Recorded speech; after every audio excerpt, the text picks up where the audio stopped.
Hey, ¿qué tal, chicos, chicas? Bienvenidos a la Zona del Metal Radio Show y también a Rock Night Radio Station. Estamos aquí nada más y nada menos que con el gran Al PITRELLI, músico de Savatage, Transiberian Orchestra, también Alice Cooper y también Megadeth. Imagínense el currículum que tiene el gran Al PITRELLI, y a quien damos la bienvenida. Hello, Al. How you doing? And please say hello to the Ecuadorian fans. Hello, Ecuador. Mucho gusto. Cool. ¿Qué pasa, mi hermano? ¿Está bien? Perfect. Perfect. Good. Well, thank you so much for having me today. I'm so excited to talk to you folks. It's a good day. Cool. What do you think about the show of on December 18 will be like? Well, it's the first time ever for me and for Transiberian Orchestra. We never even thought of doing anything like this. You know, we've been touring every year since 1999, you know. So, you know, we've been very fortunate. We've been very blessed. So many people have made us part of their holiday tradition that every year we just assumed, well, Christmas is coming, let's get to work, you know. Yeah. And then, unfortunately, due to all the circumstances that we're all very much aware of right now, you know, back in August, the O'Neill family and our managers said, no way we can tour. And I couldn't believe we were even having this conversation. We've never even canceled the show in 21 years, never mind cancel a whole tour, you know. Mm-hmm. I mean, I played a show with a broken leg once, you know. You know, there's no way to stop us, but this thing we had to rethink everything. And it was heartbreaking for, you know, not only the people in the audience, but, you know, everybody in the organization, myself included, because this is what I've been doing for over 2 decades. You know, my family, my children, everybody knows the same thing. You know, Daddy's going to work and we'll go visit him on the road and we'll have, you know, Christmas in some hotel somewhere, whatever, you know. Yeah. So this is literally right now, you know, up here in the States, today's Halloween. It's the first Halloween I've ever been home with my children in 21 years. Wow. You know, so they're all dressed up having a spooky party, and I'm walking around, I'm scratching my head saying, I don't even know what to do. Like, this is brand new for me. But anyway, it is what it is. You know, this is different. So our managers and the O'Neill family said, we have to do something this year. And they said, let's try to do a live stream. So for the first time ever on December 18th, 8 o'clock East Coast time, New York time, we're going to present Christmas Eve and Other Stories in its entirety. It's going to be, you know, the band's playing live, you know. It's different, dude. But what's exciting is I'm always going to look at the glass half full. All right? Mm-hmm. Meaning, so for the first time ever, we can celebrate Christmas with you guys down in Ecuador. Cool. You know? Yeah, for the first time. Everybody there is going to be able to have a front row seat to this concert. Of course. You know? So the pandemic and this COVID took a lot of things away from a lot of people. I mean, God bless anybody who's been sick or lost a loved one. Everybody's, you know, there's a lot of economic hardship. There's all the negative we already know about, okay? Hopefully this will end soon. But all the opportunities that it's presenting us, you know, I'm excited for it.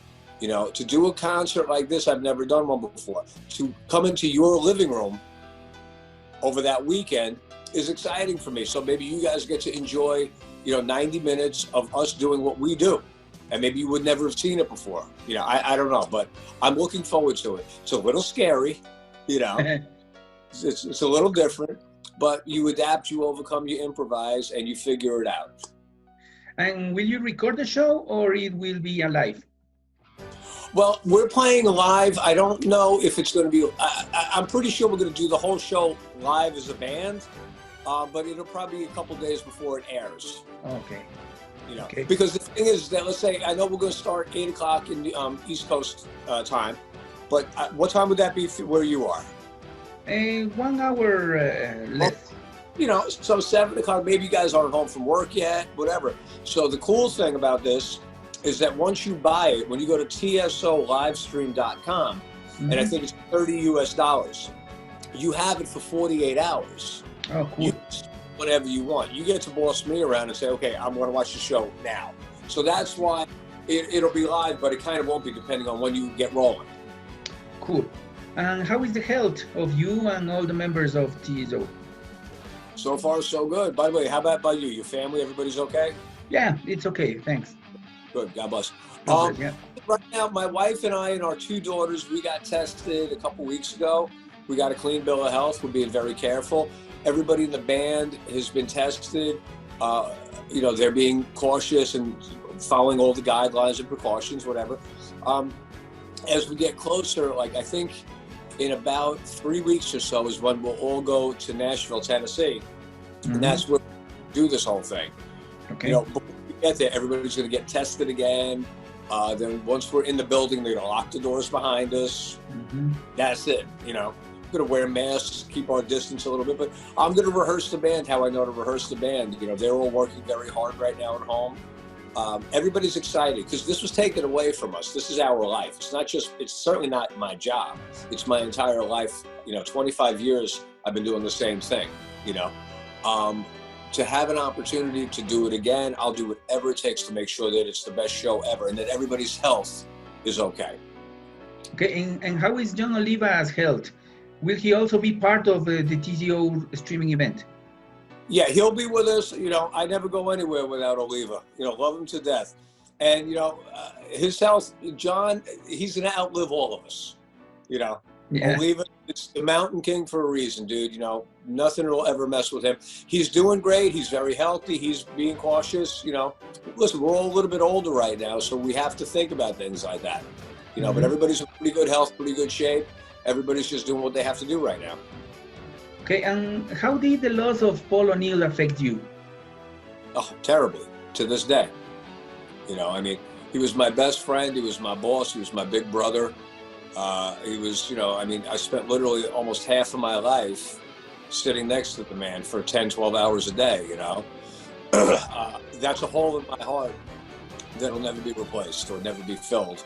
And I miss him every day, you know. I walk around my house, or if I play with my children, or every time I pick up a guitar, you know, he's part of everything in my existence. So I will miss him forever. You know, I can only imagine what his wife and his daughter and his immediate family could feel like. I mean, it's going to be 4 years this April that we lost him. Mm-hmm.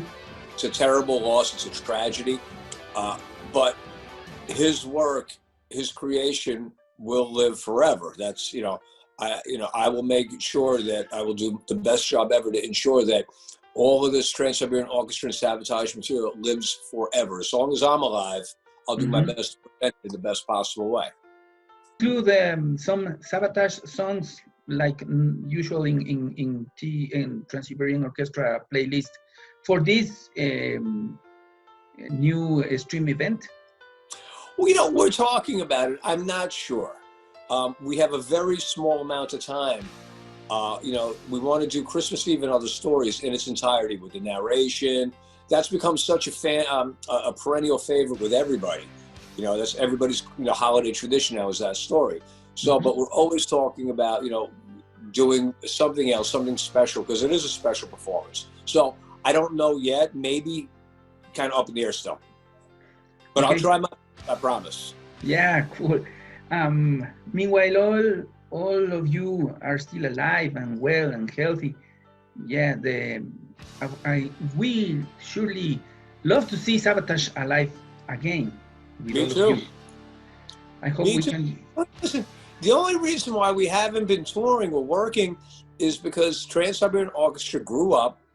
It became so big that it became like a full-time job. So, you know, the Savatage band got to have a kind of reunion when we played Vakken 5 years ago. And it was so much fun. I forgot how much fun it is playing those songs, you know, and how good the band is, and, you know, how great Oliva sings, and Zach, and all those things. It was just like, wow, I really want to do this more. And then all of a sudden we got caught back up in TSO.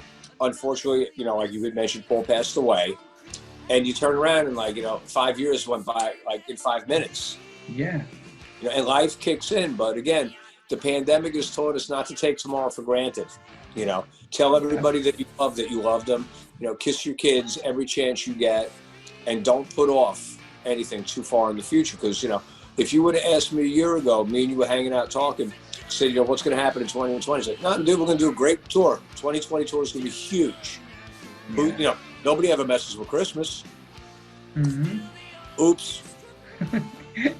What experiences did you get from playing the two backing stages simultaneously? I almost had a nervous breakdown. That was my experience.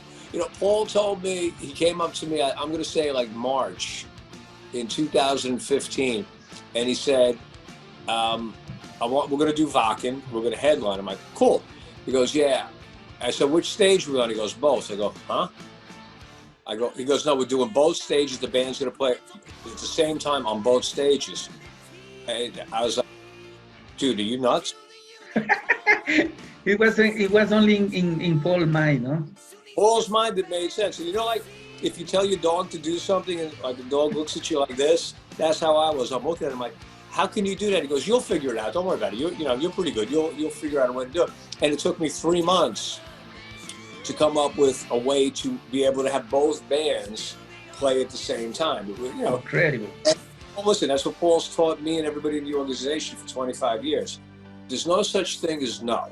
You just figure it out. You adapt, you overcome, you improvise, and you figure out how to do something. And he always pushed us all to be better and to do things that nobody thought anybody could ever do.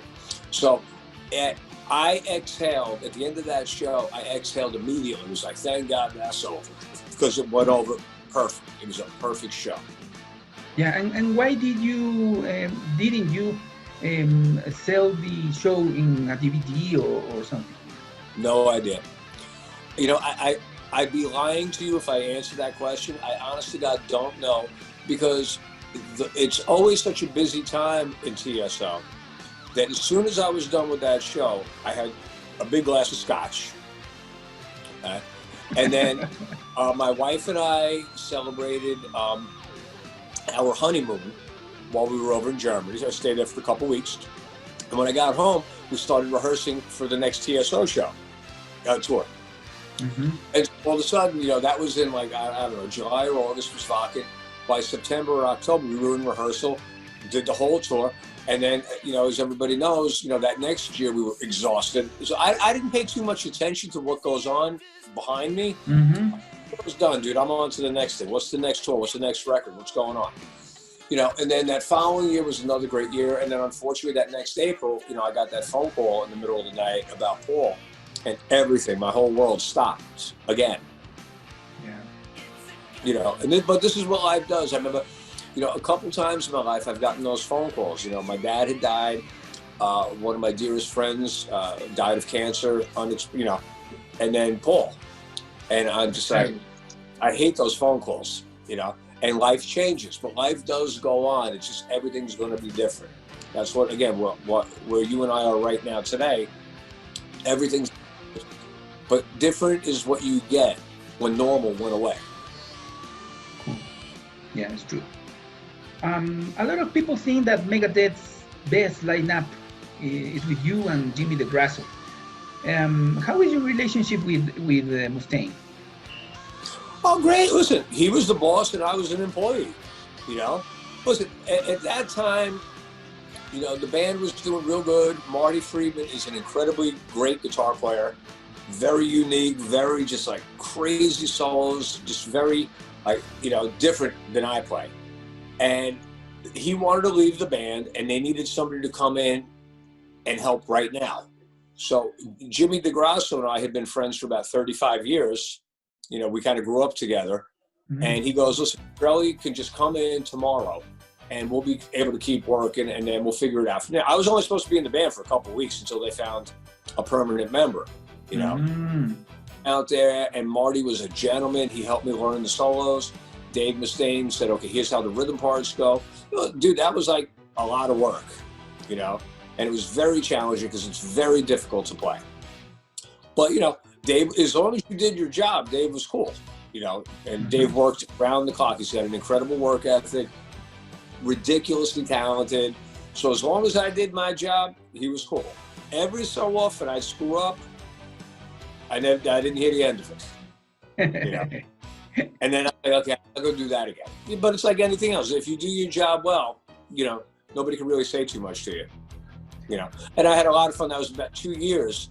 And I learned so many great lessons from that time.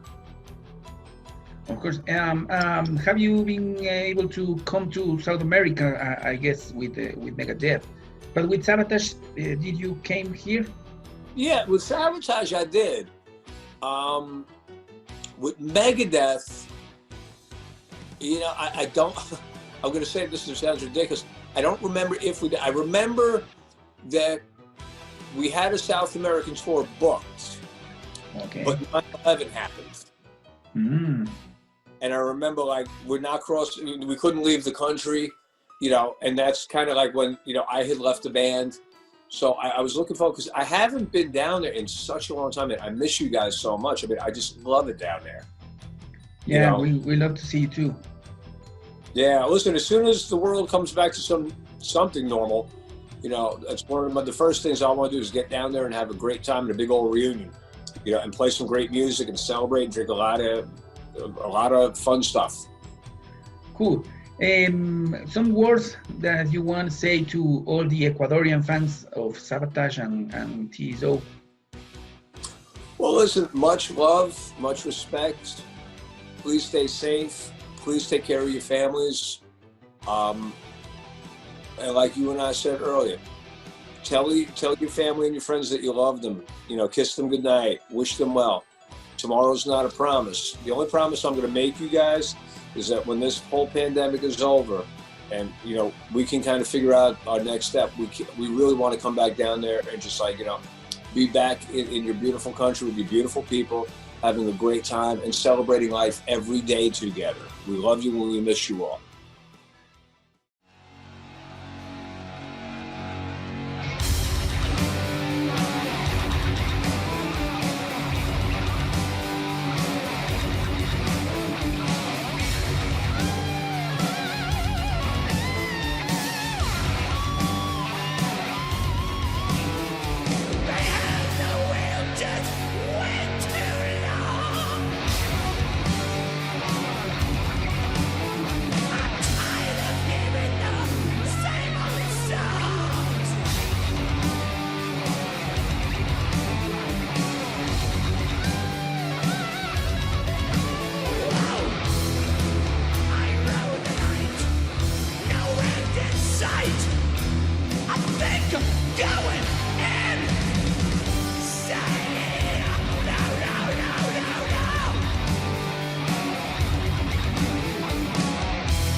Engines grind, I'm hindering now.